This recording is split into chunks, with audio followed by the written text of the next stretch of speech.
Ofrezco todo mi respeto y agradecimiento a las académicas, a los académicos,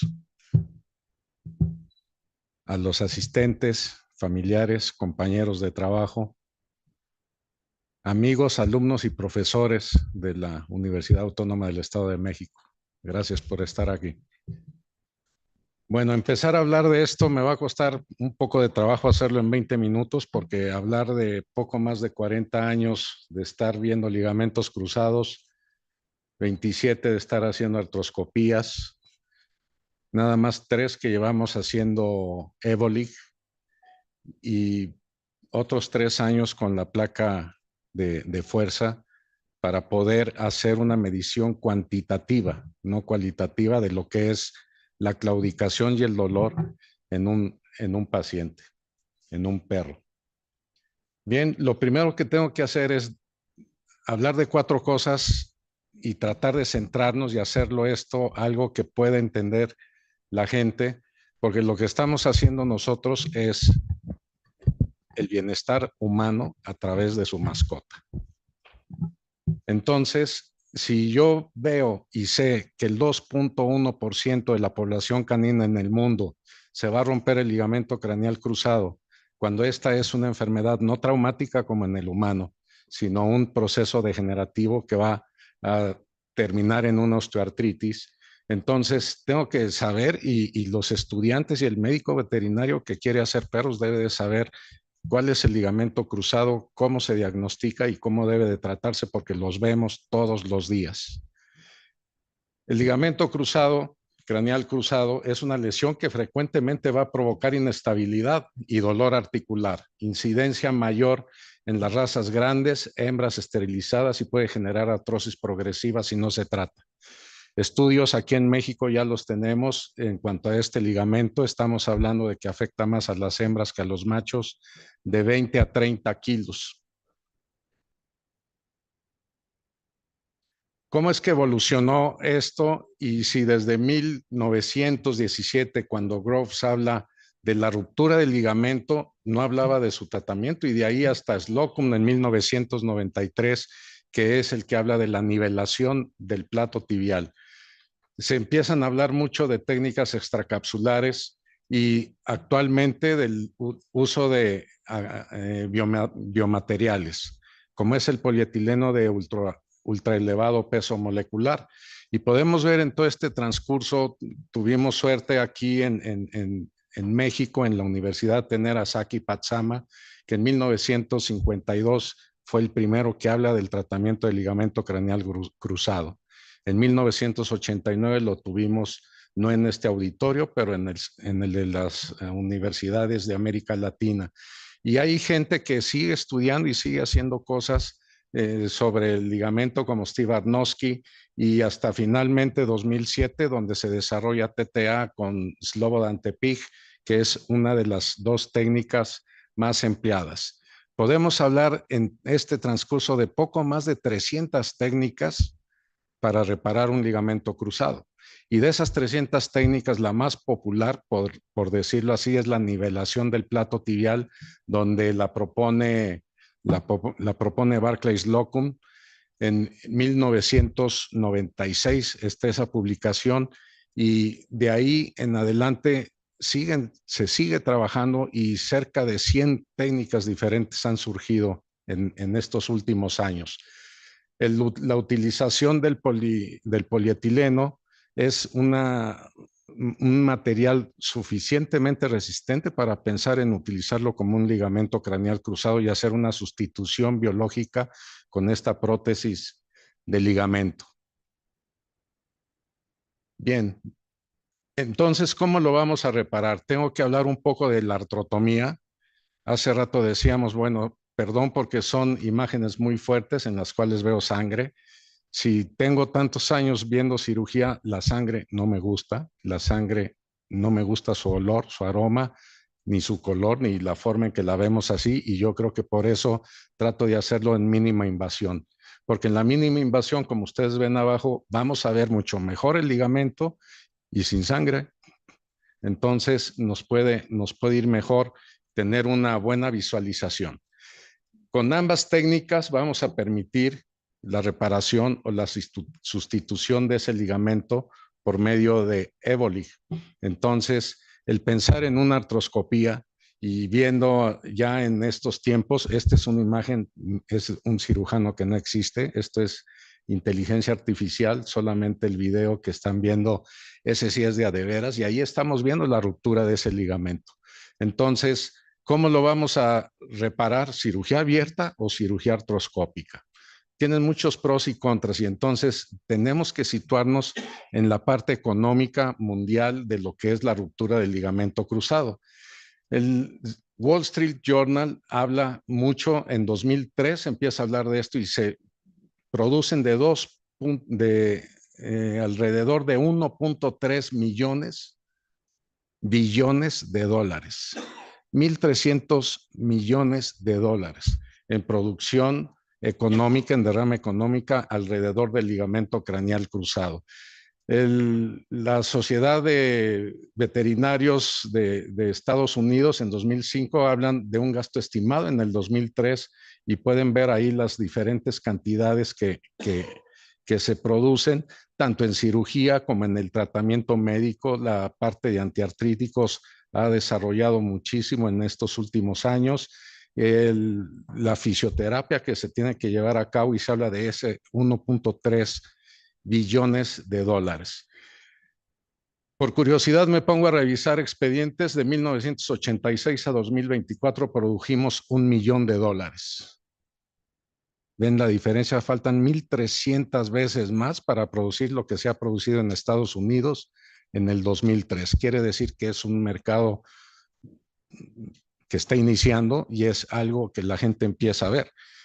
Y lo empieza a ver en los últimos 10 años de que hubiera 2 cirujanos haciendo TPLO. Hoy creo que hay un poco más de 100 y esos números van a ir creciendo. ¿Y eso qué va a traer? El bienestar de la familia, el bienestar de los humanos. Bien. ¿Qué pasa en Estados Unidos? Lo que les había comentado, vean 1.1 billones en 2011 y para el 2022 2.6 millones. Por curiosidad, buscando y en Inglaterra, donde está Fitzpatrick, que es uno de los más reconocidos, si yo empiezo a ver estos precios, son precios que posiblemente sean exorbitantes aquí en México. Sin embargo, en la actualidad son precios que se llegan a alcanzar en la cirugía del ligamento cruzado. ¿Cuál es la mejor cirugía de esas 300 diferentes técnicas? Si TPLO, que es la nivelación del plato tibial para eliminar la inestabilidad dentro de esa rodilla cuando el ligamento cruzado se rompe, y si hablo de TPLO es porque es de la que más evidencia existe. Hay millones de cirugías en el mundo, hay millones o miles de publicaciones y esa es la primera, TPLO, después TTA, que es el avance del tubérculo tibial. Todo es para quitar esa inestabilidad en la rodilla, pero existen técnicas que empiezan a ser probadas. Una técnica de Ebolig, que es con la que usamos el polietileno de ultraelevado peso molecular.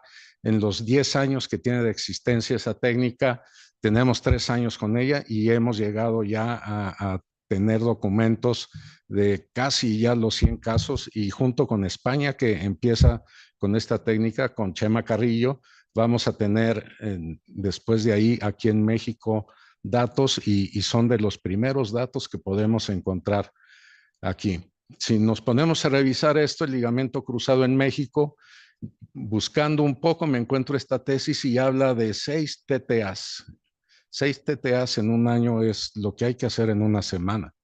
Entonces, revisar esto y viendo la clínica, cómo se mueve hoy en día en el país, esto va incrementándose poco a poco, teniendo más cirugías y vamos a llegar a un momento en donde el cirujano se va a especializar en cirugía de rodilla, porque es la mayor parte de lo que tenemos para reparar el ligamento craneal cruzado. Si yo veo una cirugía de estas, ustedes están viendo ahí cómo vamos bajando la prótesis, el ligamento de polietileno. El Ebolig es como se llama, la evolución del ligamento. Y si lo veo abierto, lo veo cerrado, prefiero 1000 veces hacerlo cerrado. Entonces tenemos que hacer la comparación entre estas dos técnicas y para eso escogimos 30 casos para hacer las diferentes mediciones. No escogimos, fue prospectivo, no retrospectivo.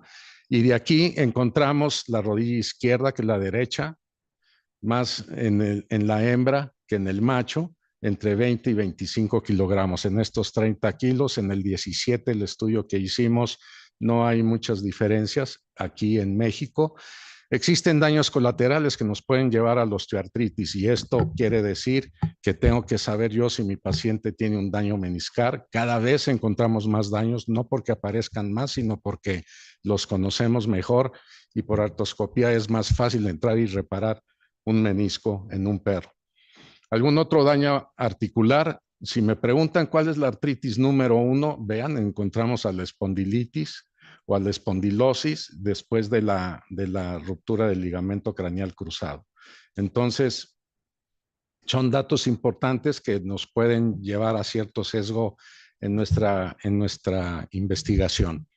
Cosa importante, y esto es algo que me gusta ver porque hay un caso que lo perdimos, el otro caso fracasó.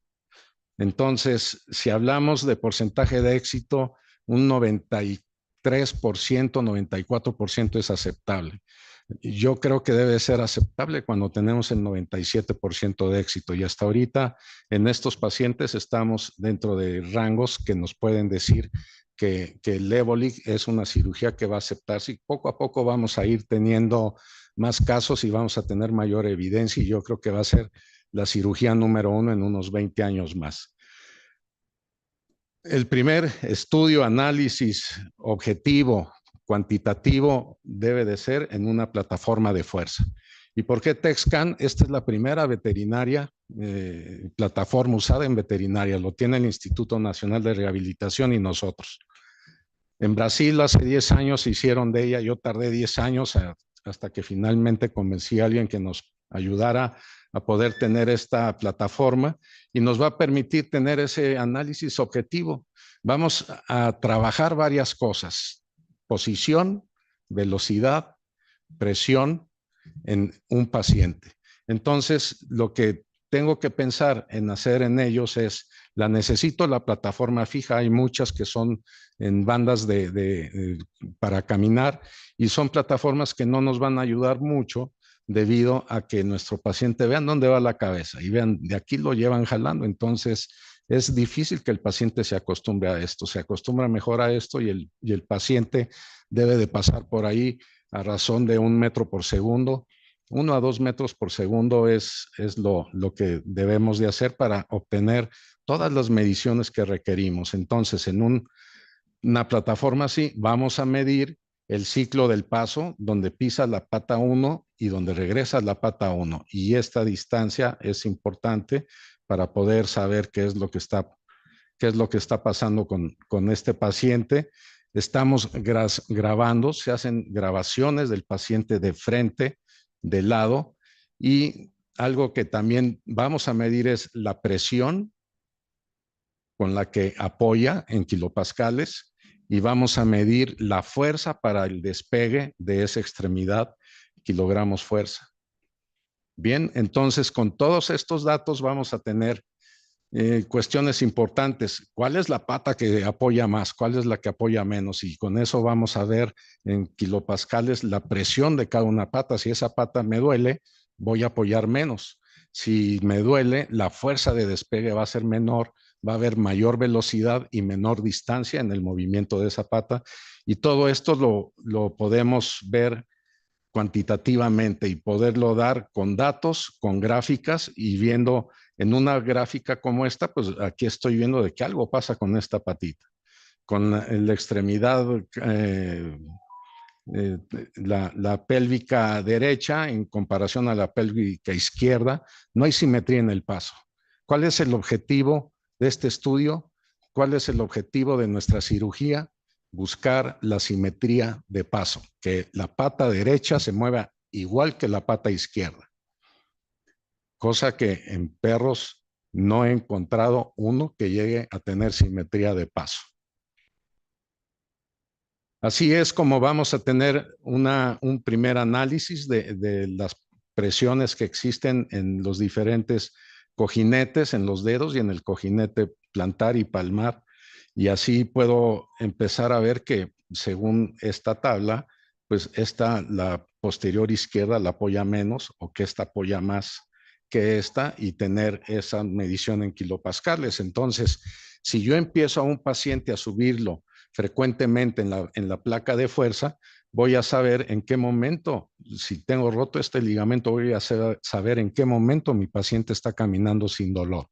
Empiezo a tener simetría de paso. Curiosamente, 2, 3 meses después de cirugía, cuando logramos esa simetría de paso, que la estamos logrando no entre 3 y 5 meses, como se menciona en la literatura, sino entre 2 y 4 meses, como lo hemos visto, como lo vi con mi perra fracturada ahora, como lo hemos estado viendo en los últimos 3 años con los pacientes, como van tan bien, los dejan libres los dueños y pum, se vuelve a caer.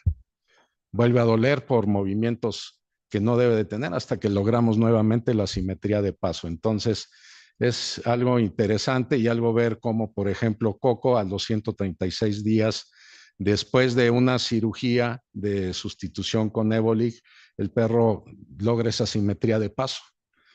Y simetría de paso que estamos viendo aquí en esto, lo vemos correr en el mar y decir, está súper bien. Pero si este paciente reviso cómo está su simetría de paso, y simetría de paso debo de tener estas líneas casi parejitas, igualitas. Bien, y vean antes y después, entonces, ¿cuál simetría de paso? Clínicamente, digo, mi paciente está bien, ya lo doy de alta, pero si yo lo subo a un sensor que puedes pasar un ratón hasta un caballo, entonces, pues algo hay que ver y tenemos que meternos a esto. Y de 30 pacientes que usamos este estudio, donde los estuvimos subiendo en diferentes momentos a la placa de fuerza, todos estos números, dije, voy a empezar a ver qué encuentro aquí, a ver qué tengo que pensar en esto. Y ahí es donde entran los santos matemáticos y los santos estadísticos a hacer cosas impresionantes, que me impresiona cada vez más lo que están haciendo, porque esto, la persona que se mete a ver todos estos números, nos dice sin saber, sin tener idea de veterinaria, no es veterinaria, es un equipo de ingenieros en doctorados y cosas de números, y nos dice, tal perrito está mal, este ya se alivió, este está bien, este no está bien. ¿Sí? Y todo gracias a los números, y lo primero que tengo que hacer es saber cuándo logro la normalidad, y tengo que empezar a hacer estudio sistemático de análisis de varianza múltiple, hasta poder detectar cuáles son las variables que más nos interesan y saber cuántos de ellos llegan y se acercan a la normalidad. No existe un dato de cómo camina normalmente un perro, porque es diferente su normalidad en raza, en sexo, en peso, en edad. Entonces, con toda esa información, empiezan a trabajar y de ahí encontramos diferentes variables, como por ejemplo el tiempo de postura, que es de un 62.5% en los pacientes que hicimos artroscopía y de un 42.85% en perros que se hace artrotomía. Entonces, ahí ya vemos algo mejor con la estadística, la distribución del peso corporal, cómo es que se para el perro. Sabemos que adelante tiene un 60%, atrás un 40%, pero cómo se va nivelando, y créanme que ningún perro es igual, en ninguno de ellos es igual. Entonces tenemos que irnos a los números para ver esto, y encontramos el 100% en los pacientes con artroscopía y el 100% en los pacientes con artrotomía. ¿Qué quiere decir esto? Es tan importante porque sé que con artros y con artrotomía el paciente se va a recuperar. Hazlo de las dos formas que quieras y se va a recuperar. Pero si estoy viendo tiempo de postura, entonces estoy viendo de que mi paciente se va a recuperar antes con artroscopía que con la artrotomía. La presión, el pico máximo, la fuerza que necesita en kilogramos para poder despegarse del suelo, encontramos que el 75% fue para los pacientes con artroscopía y con artrotomía el 100%. Sí, entonces mi paciente con artrotomía le va a ir bien. Lo puedo hacer con artrotomía, igual que con artroscopía. Eso es lo primero que encuentro. Lo segundo que encuentro es que con esta nueva técnica de ligamento cruzado los voy a recuperar al 100%. Y con esta tabla estoy viendo que la diferencia entre la recuperación o del daño a la recuperación, a tener el índice de paso normal, la simetría, al tener esa simetría, es mucho mayor en tiempo de postura que en artroscopía.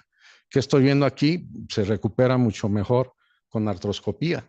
Sí, y presión de pico máximo lo mismo. Entonces, con esto con esta tabla estoy viendo algo que me tardé 20 años en encontrarlo, gracias a mis amigos estadísticos que me ayudaron a saber que la comparación directa entre artrotomía y artroscopía, la artroscopía va a tener mucho menor diferencia entre el valor inicial y final, como lo vimos en esas columnas, que ambas técnicas son efectivas, pero la artroscopía me va a reducir el trauma quirúrgico y el tiempo de recuperación. Es un paciente con menos dolor.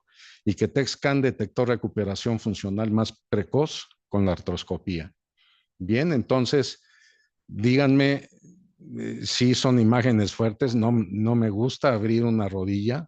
Tengo la fortuna de que hace 27 años conocí la artroscopía y la cambié por la artrotomía, porque si me dicen, si esta fuera tu rodilla, ¿cuál quieres que sea la tuya? ¿La de arriba o la de abajo? Entonces, pues me gusta más con la artroscopía, y con este estudio le estoy dando la razón a Evolig, le estoy dando la razón a la artroscopía, y gracias a la placa de fuerza que me ha ayudado a tener esto. La artroscopía es menos invasiva y facilita la recuperación. Las dos técnicas nos dejan una colocación efectiva de Evolig, y el análisis de marcha aporta evidencia objetiva de evolución funcional. Con este trabajo no me queda más que agradecer, no nada más a 6 personas que han trabajado conmigo directamente en esto: Juan Manuel con el equipo de los números, Ashley, que está al frente del proyecto de Evolig en el hospital, la parte de rehabilitación comandada por Gabriela, a Adriana, que nos ayuda mucho en que estas presentaciones se vean bonitas, y en general a todo el equipo que trabaja en el hospital donde yo trabajo, y a todos ustedes, académicas, académicos. Les agradezco su tiempo y el haberme permitido estar aquí esta tarde con ustedes, sobre todo a mi madrina académica Elizabeth Loza Rubio.